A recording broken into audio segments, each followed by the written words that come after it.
Alright, so I will make Cheez-Its. Well, Cheez-It, similar baked cheese crackers. And the important thing from a camera's perspective is your limiting agent. Since this is all the cheese I have to make sure that when I shred it, I've got the right amount of flour and cream to go with it. And since this is the thing that I have the least of, that's controlling everything else. So 4 ounces of cheese requires 1/3 cup of flour and a half cup of heavy cream. And the nice thing about the heavy cream is it works really well because it's got the milk proteins and the fat already mixed together. Other recipes want you to use milk and butter, but that's like 2 steps and this is 1. So up first, I'm going to do about 1/3 cup of flour. At some point I'm going to have to use more of it to dust the surface, but for right now, that's all I need. Then you need some sugar, just a little bit, because it's just a little bit of cheese. Helps it get moving. So, a little bit of cheese, and a little bit of sugar, and then just a pinch of salt. Cheese is already going to have salt in it, so I won't need to add that much. Plus, if you're trying to be all healthy, you kind of want to be a little bit low sodium. So, tiny amount of salt. Now all I got to do is take microplane grater, and I'm going to finely shred the cheese, and that will make it act almost like a dry ingredient. So this part's really boring, so you can turn off the camera. So at this point, I've shredded all the cheese in, and now I just want to make sure that the cheese and flour are all combined. So the flour coats the cheese so that it's not going to stick to itself so much. I've got heavy cream. This is the source of liquid and fat. Instead of using milk and butter, you can use heavy cream, and that's going to be good because the fat is already really dispersed and you've got a lot of milk proteins, which helps with the browning and the flavor.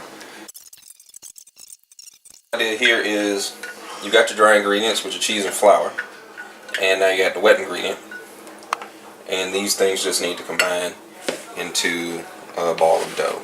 So you can see here this.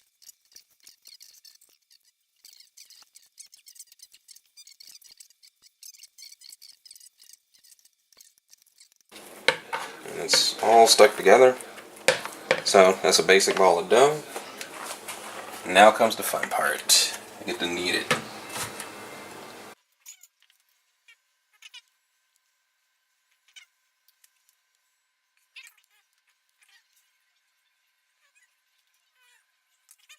Put some flour on the top. So this flour is helping to kind of seal off the surface, keep it from sticking to things. And now, just want to roll it around, make sure that everybody's covered. And now, just gonna smush it, put it back together, kind of like Play-Doh. Except unlike Play-Doh, you can actually eat it. And not die.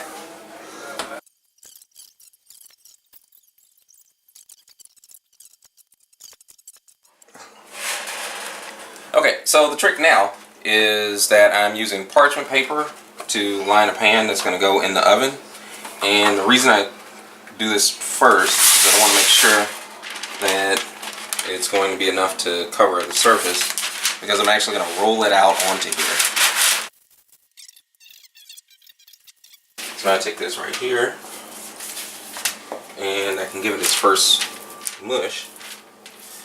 But in order to get it really thin so that it cooks into a cracker, I'm going to use a rolling pin, because that's going to let me apply a lot of pressure over a larger surface and smooth it out much better than I could do if I was just using my hand to push it down.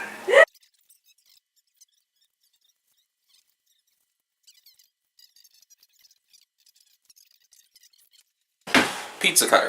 If I wanted to get the cute edges like the corporate version, I'd have to use a fluted pastry wheel, but we're at my parents' house and we don't cook that fancy. So I can use this to make a nice clean cut. Now this hunk of dough can go over here on one of the thinner spots, and I can reflatten that edge, and I can mush it into this one.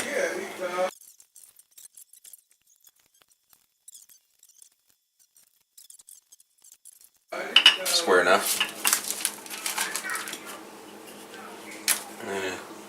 Square-ish edges.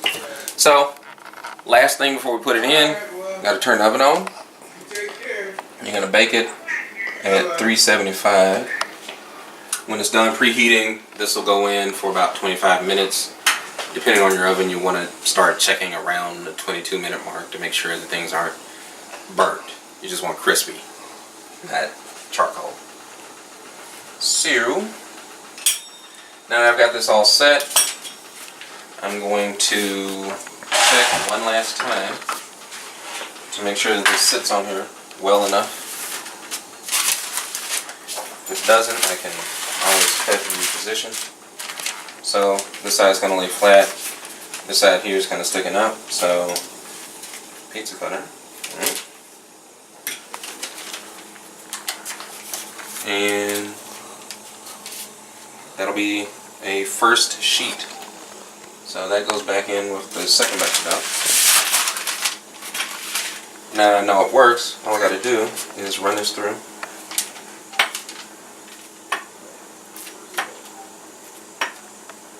Fluid pastry wheel would give these zigzag edges that are familiar from the corporate product, but since this is home kitchen, I don't think anyone involved, including and especially a cameraman, is going to care. Not at all. Not at all. So we just run it through. Hello. And voila. How you doing? So once that preheats, we'll drag this back onto the sheet. And we will be good to go. Okay. All done. Here we go. Yep. So we've got 2 trays of rolled out dough and an oven at 375. This goes in for about 25 minutes. Around the 22-minute mark, depending on your oven, you want to start looking to make sure that it's just crisp and not burnt. So you don't want brown Cheez-Its, right? You want Cheez-It looking Cheez-Its. So cook time.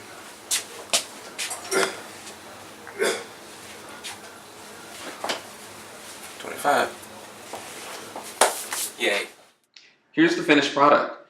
Check the video description for a link to the recipe that inspired this back at Christmas 2016. Enjoy!